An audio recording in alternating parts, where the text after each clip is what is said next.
नमस्कार, मैं डॉक्टर विमल Pandita, cancer specialist. आज का जो विषय है वो है ब्रेस्ट कैंसर। ब्रेस्ट कैंसर हम देखते हैं कि ये जो फीमेल्स है उसमें से मोस्ट कॉमन कैंसर है जो फीमेल्स को होता है वो ब्रेस्ट कैंसर है।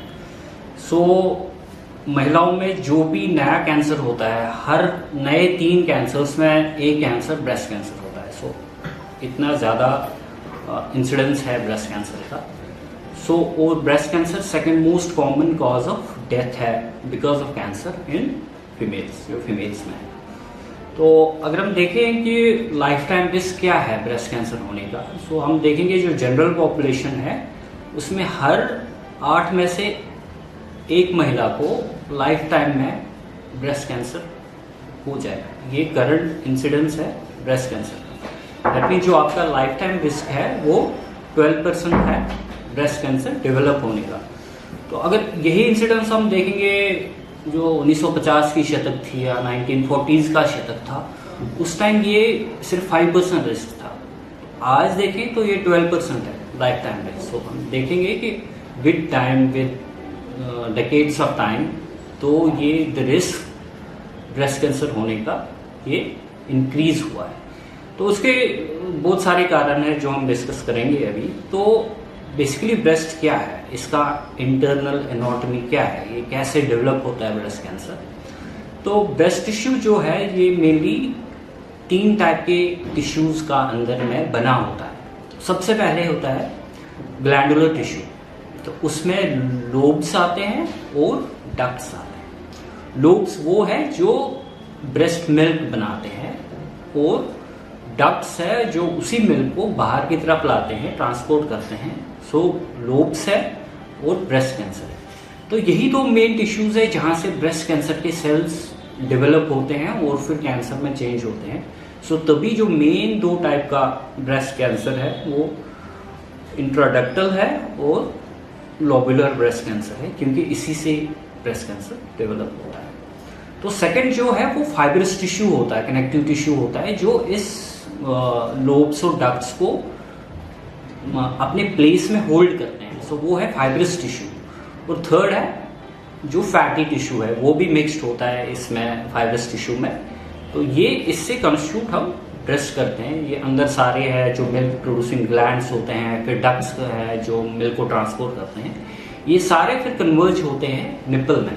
जो ब्रेस्ट का निप्पल होता है वहां से ही ये सारे कन्वर्ज होते हैं। बहुत सारे इन्यूमरस ग्लैंड्स और डक्ट्स होते हैं, वो कंसंट्रेट होके निप्पल में आ जाता है और वहां से फिर मिल्क आता है। निप्पल का अपना कैंसर बन सकता है और ब्रेस्ट के अंदर में टिश्यू में अपना कैंसर। यूजुअली जो ब्रेस्ट का ऊपर का पार्ट है, स्किन है, उसमें कैंसर डेवलप नहीं होता है। जो अंदर कैंसर बन रहा हो, अगर वो बढ़ के ऊपर तक आ जाए तभी वो स्किन में आ सकता है, बट राइज अंदर से होता है। अगर हम देखें ब्रेस्ट कैंसर, जो इसका मीडियन एज है, मतलब मोस्ट कॉमन एज है कब भी प्रेजेंट करता है, वो है अराउंड 63 ईयर्स।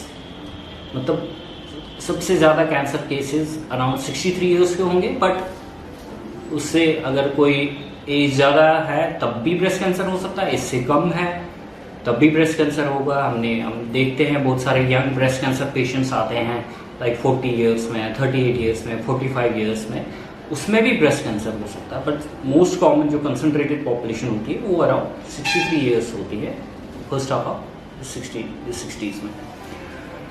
तो अब ये ब्रेस्ट कैंसर प्रेजेंट कैसे करता है? ब्रेस्ट कैंसर जो अराउंड 2/3 लोग हैं वो localise as a localise cancer present करते हैं। मतलब ब्रेस्ट के अंदर ही है, अब ये कहीं फैला नहीं है या बहुत भी बड़ा नहीं हुआ है, उसको हम लोकलाइज ब्रेस्ट कैंसर कहते हैं। जो स्टेज 1 या स्टेज 2 ब्रेस्ट कैंसर है उसको हम लोकलाइज ब्रेस्ट कैंसर कहते हैं, जो उधर ही होता है ब्रेस्ट में। तो फिर ये सबसे पहले यूजुअली जो ब्रेस्ट के साइड में हमारा एक्जिला होता है, वहाँ पे लिम्फ नोड्स होते हैं, वहाँ पे फैल सकता है। तो उसको हम रीजनल लिम्फ नोड इन्वॉल्वमेंट कहते हैं, तो वहाँ पे फैल सकता है। और अगर ये टेरिटरी लांग के ये दूसरी जगह चला जाए, लाइक कहीं और पे फैल जाए, उसको हम मेटास्टैटिक ब्रेस्ट कैंसर कहते हैं। तो इसका इम्पोर्टेंस ये है कि जब तक ये ब्रेस्ट कैंसर ब्रेस्ट के अंदर ही है, डेवलप हो रहा है, उसको अगर हम प्रॉपर टाइम पे डायग्नोज करते हैं, फिर ट्रीट करते हैं, इसका 5 ईयर सर्वाइवल मोर देन 95% है। जब तक ये अपनी ही है, उसको हमने जांच किया, ट्रीट किया, तो मोर देन 95% सर्वाइवल है। मतलब ब्रेस्ट कैंसर में प्रॉपर ट्रीटमेंट से बहुत अच्छा सर्वाइवल है। तो अगर यही अब रीजनल ब्रेस्ट कैंसर हो गया, लिम्फ नोड्स में फैल गया, तो यही सर्वाइवल अराउंड 86% हो जाता है, थोड़ा सा कम हो जाता है, बिकॉज ये थोड़ा फैल गया। और यही कैंसर जब दूसरी जगह पे जाता है, जिसको मेटास्टैटिक ब्रेस्ट कैंसर कहते हैं, उसका 5 ईयर सर्वाइवल जो है वो सिर्फ 30% है। तो आप देखेंगे जितना जल्दी ब्रेस्ट कैंसर डायग्नोज होता है, अर्ली स्टेज में है, उसका जो आउटकम है वो भी बहुत अच्छा है, ज्यादा chance of success of treatment होता है। तो जितना जितना ये बढ़ेगा, जितना फैलेगा, तो सक्सेस ऑफ ट्रीटमेंट आउटकम जो है वो कम होता जाएगा। सो ये इंपॉर्टेंस है ब्रेस्ट कैंसर का। तो अभी हम इसको ये प्रेजेंट कैसे करता है, जैसे एक लंप जैसा अंदर लग रहा है ब्रेस्ट कैंसर में, so it can present as lump, वो मोस्ट कॉमन प्रेजेंटेशन है। कुछ गांठ लग रही है ब्रेस्ट के अंदर। अब हर कोई ब्रेस्ट की गांठ कैंसरस नहीं होती है, वो नॉन कैंसरस गांठ भी हो सकती है, और वो बहुत कॉमन है, उसको हम यूजुअली फाइब्रोएडिनोमा कहते हैं। बट कैंसर भी एज ए ब्रेस्ट की स्वेलिंग या ब्रेस्ट का गांठ प्रेजेंट करके कर सकता है। तो सेकंड क्या है, निपल से डिस्चार्ज आ रहा है, स्पेशली डिस्चार्ज विद ब्लड, तो ब्लड के साथ डिस्चार्ज आ रहा है। ये अमंग द कॉमन प्रेजेंटेशन है ब्रेस्ट कैंसर कैसे प्रेजेंट करता है, as a bloody nipple discharge. तो ये नॉन ब्लडी भी डिस्चार्ज हो सकता है, उसमें इन्फेक्शन ज्यादा कॉमन है, पर ब्रेस्ट कैंसर की खास है। तो कभी कभी क्या कहते हैं, एक महिला नोटिस करती है उसका, because usually breast cancer pain cause नहीं करता है, हम लगे ब्रेस्ट कैंसर पेन कॉज करता है, यूजुअली ये पेनलेस स्वेलिंग होता है, इसलिए प्रेजेंट करता है।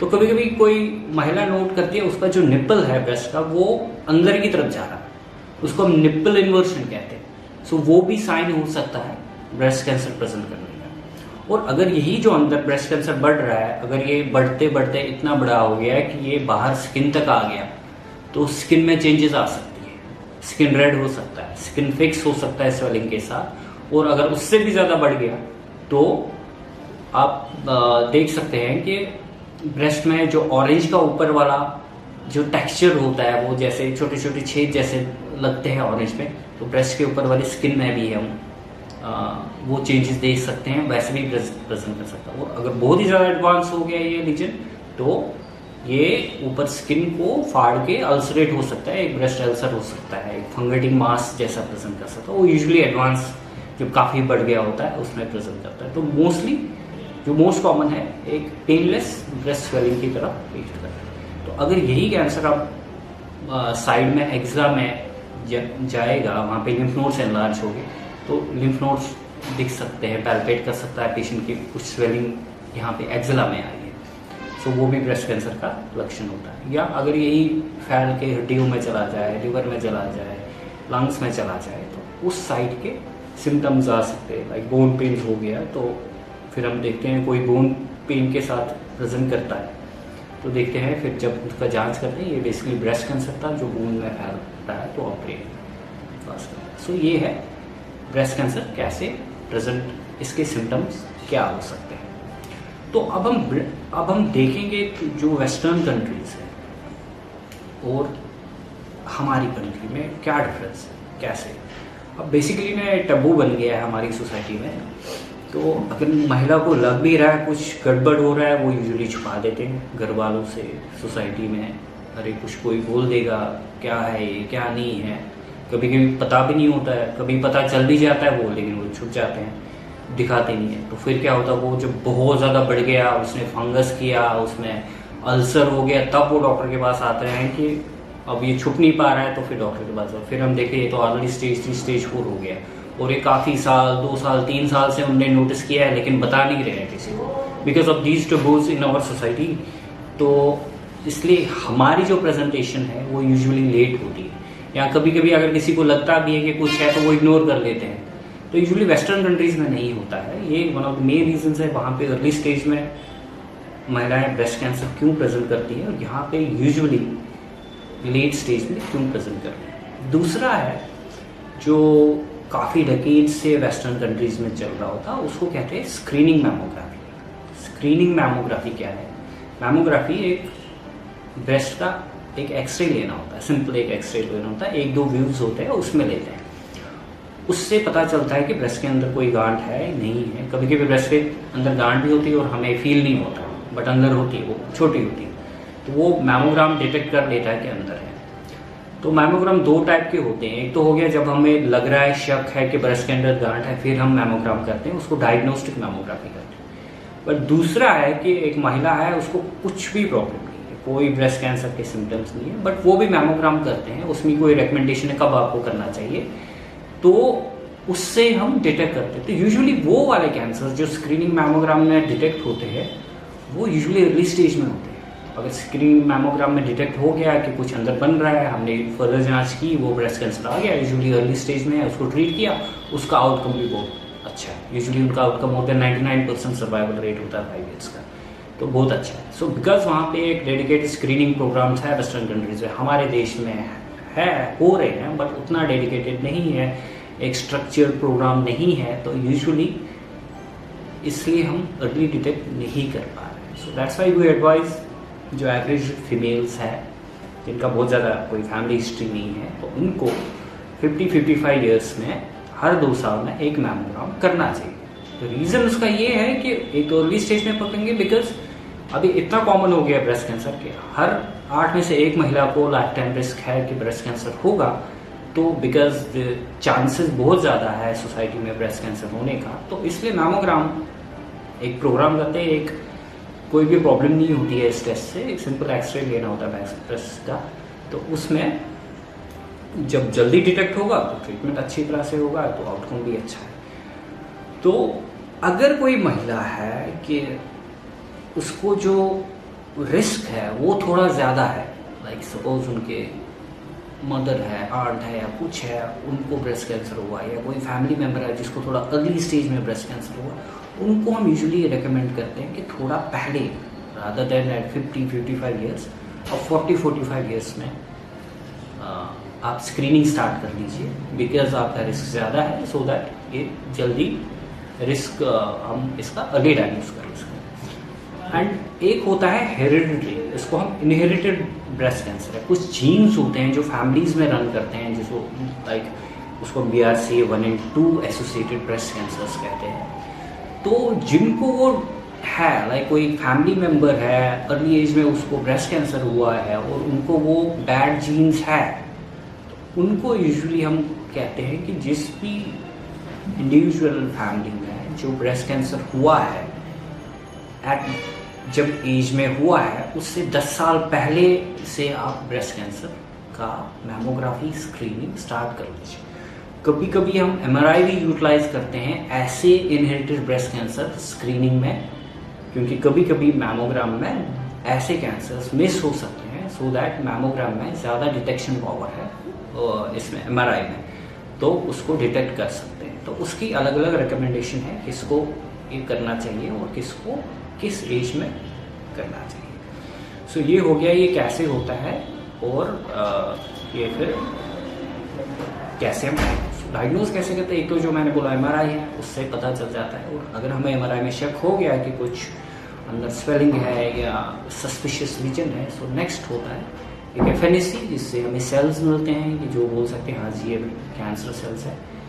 मोर इम्पोर्टेंटली एक बायोप्सी, एक छोटा सा नीडल डाल के थोड़ा सा टिश्यू निकालते हैं, उससे हमें एक तो कंफर्म होता है जो हमें लग रहा है एब्नॉर्मलिटी है, ब्रेस्ट कैंसर ही है, और ये कौन सा टाइप है, कौन सा सब टाइप ब्रेस्ट कैंसर है, बहुत ज़्यादा इम्पोर्टेंट हो गया है, क्योंकि हर सब टाइप का डिफरेंट तरीके से, डिफरेंट अप्रोच से, डिफरेंट एजेंट्स से ट्रीटमेंट होता है।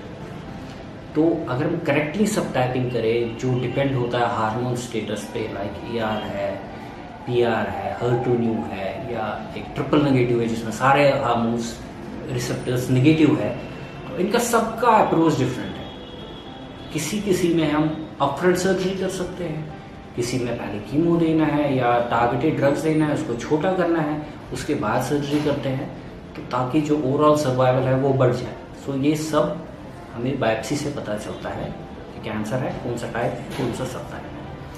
तो एक बार मैमोग्राफी हो गया, एक बार बायोप्सी हो गया, हमने अब डिटेक्ट किया है कि हाँ जी ये ब्रेस्ट कैंसर है, कौन सा टाइप है। फिर हो गया स्टेजिंग, अभी कौन सा स्टेज में, एक हो गया क्लिनिकल स्टेज, आप हाथ से पैल्पेट कर सकते हो कितना बड़ा लीजन है, मैमोग्राम थोड़ा बता देगा, बट एक्चुअल में ये कहीं और फैला है, उधर ही है, वो हम उसमें कुछ इमेजिंग यूटिलाइज करते हैं, लाइक सीटी स्कैन है, पेट स्कैन है जो नया नया आया हुआ है, या MRI है, कभी कभी बोन स्कैन है। इन चीज़ों से हमें पता चलता है हाँ जी ये कौन से स्टेज में ब्रेस्ट कैंसर। तो एक बार मैमोग्राफी हो गया, एक बार डायग्नोसिस हो गया बायोप्सी से, एक बार स्टेजिंग हो गया, फिर आता है कि एक पेशेंट को हम पर्सनलाइज क्लासीफाई करते हैं कि दिस इज़ अ पेशेंट, इसका ब्रेस्ट कैंसर ये टाइप है, उसका स्टेज ये है, इसकी एज ये है, इसके कोई और प्रॉब्लम्स तो नहीं है, लाइक हार्ट का प्रॉब्लम है, डायबिटीज़ है, हाइपरटेंशन है, किडनी का प्रॉब्लम है, एस्थमा है,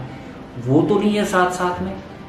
ये सारा मिला के हम इसको हम पर्सनलाइज थेरेपी कहते हैं कि हर किसी एज में, हर किसी स्टेज में एक ही ट्रीटमेंट सबको नहीं मिलता है, बिकॉज ये चीज़ें भी कंसिडर करनी होती है कि एक पर्टिकुलर पेशेंट को हमें कैसे ट्रीट करना है। तो ये सारा करके हम एक ट्रीटमेंट प्लान बनाते हैं फिर कि इस पेशेंट को, इस पर्टिकुलर पेशेंट को ये हमें करना है। अब उस दैट पर्टिकुलर पेशेंट को या तो सिर्फ सर्जरी करो, और किसी को सिर्फ सर्जरी करनी होती है उससे ठीक हो जाता है, किसी को कीमो भी देना होता है, सर्जरी भी करनी होती है, और रेडिएशन भी देना होता है, ताकि जो अब एक जो कैंसर है उसको निकाल दे सारा, और जो रिस्क है वापस आने का उसको भी कम से कम कर दे। तो उसमें हार्मोनल टैबलेट भी आता है यूजुअली, जो ब्रेस्ट कैंसर, जो ER पॉजिटिव कैंसर्स होते हैं उनको सर्जरी किया, कीमो दिया, रेडिएशन दिया, उसके बाद हार्मोनल टैबलेट्स भी देते हैं, वो 5 से 10 साल के लिए देते हैं, उससे काफ़ी ज़्यादा रिस्क ऑफ रिलैप्स कम हो जाता है। बट जो नॉन हार्मोनल कैंसर्स होते हैं, जो ER नेगेटिव, PR नेगेटिव होते हैं, उनमें से हम सिर्फ chemo plus minus radiation plus minus surgery, ये depending on the patient type और स्टेज उसका क्या है वो देते हैं, उनमें से हार्मोनल टैबलेट। और एक particular variety of breast cancer है, उसको HER2 new positive breast cancers होते हैं, बायोप्सी में पता चलता है। तो उनको हमें ये ट्रीटमेंट के साथ साथ एक टारगेटेड ड्रग भी ऐड करना होता है, क्योंकि यूजुअली ये कैंसर्स एग्रेसिव होते हैं, इनका रिलैप्स रिस्क ज़्यादा होता है, तो उनको वो एग्रेसिवनेस कम करने के लिए, उसका रिलैप्स रिस्क करने के लिए हमें वो टारगेटेड ड्रग ऐड करना होता है। तो उसमें देखा हमने वो टारगेटेड ड्रग ऐड करने से उनका सर्वाइवल ऑलमोस्ट सेम है जो बाकी कैंसर्स का है, उससे उतना ज़्यादा रिस्क वो ऐड करने से कम हो जाता है। सो अब ब्रेस्ट कैंसर प्रिवेंट कैसे करें? सो प्रिवेंट में ज़्यादा अब ये डेवलप होता है अंदर किसी कैंसर सेल्स, अगर किसी को इनहेरिटेड रिस्क है तो बैड जीन्स है उसको तो कंट्रोल नहीं कर पाएंगे, बट हम डिटेक्टर भी कर सकते हैं mammogram and all those things से। तो हमें देखा है कि ये ज़्यादा ओबीस वुमेन में होता है, तो अगर ओबेसिटी नहीं है तो बेटर है कि उसमें रिस्क कम हो जाएगा। सो अल्कोहल का सेवन है उसमें भी थोड़ा रिस्क बढ़ जाता है। सो ये चीज़ें हैं जिससे हम प्रिवेंट कर सकते हैं। और फिर स्क्रीनिंग मैमोग्राफी है, अगर है भी तो अर्ली, बहुत अर्ली स्टेज में डिटेक्ट कर सकते हैं और इसको हम ट्रीट कर सकते हैं। बट ब्रेस्ट कैंसर देखें बहुत कॉमन कैंसर है, ये हर एक में से 8 महिला को होता है। तो अगर कभी भी कुछ नॉर्मलिटी लगती है ब्रेस्ट में, निपल में, तो आपको अपने डॉक्टर को कंसल्ट करना चाहिए कि मुझे ये लग रहा है नॉर्मलिटी। अगर आप थोड़ा डिले करेंगे, उसको बहुत ज़्यादा डिले करेंगे, हमने देखा है कि 1-2 साल के बाद भी बोल रहे हैं कि 2 साल से गांठ है, वो इतनी बढ़ गई होती है कि वो ऑलरेडी स्टेज अप स्टेज हो गया होता है। तो अगर जब भी आपको पता चलता है कि ऐसा कोई प्रॉब्लम डेवलप होता है, इसमें कोई भी प्रॉब्लम नहीं है, you should always go to your doctor कि मुझे ये प्रॉब्लम हो रही है। वो प्रॉपर जांच करेंगे, डिटेक्ट करेंगे, नहीं होगा। अब इसमें डरना भी नहीं है कि गांठ है तो कैंसर ही होगा, नॉन कैंसरस गांठें भी होती है, वो तो जब डॉक्टर देखेगा, उसकी जांच फर्दर करेगा, तभी पता चलेगा कि ये कैंसरस है कि नॉन कैंसरस है। इसलिए जब भी कुछ लगे है, कोई प्रॉब्लम हो रही है जो बढ़ रही है या परसिस्टेंट है, अपने डॉक्टर के पास जाए। वो अगर खुद डायग्नोज कर सकते करेंगे, नहीं तो वो ऑन्कोलॉजिस्ट को रेफर करेंगे कि ये लग रहा है, तो वो प्रॉपरली फिर डायग्नोज एंड स्टेज करके ट्रीटमेंट करेंगे। बट छुपाना नहीं, काफ़ी देर से इग्नोर नहीं करना है।